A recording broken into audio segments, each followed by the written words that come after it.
Hi everyone. So my state is under a blizzard warning for Blizzard Bobby. Was once called Winter Storm Bobby. They're calling for 35 to 40 mile an hour winds, heavy snow, and probably about 23 inches by the time this is all said and done. That's New England for you. We just love New England. I'm so ready for spring. And then Friday, supposed to be 50 degrees. With rain. So maybe we'll melt some of the shit.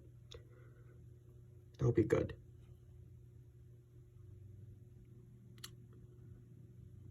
So yeah.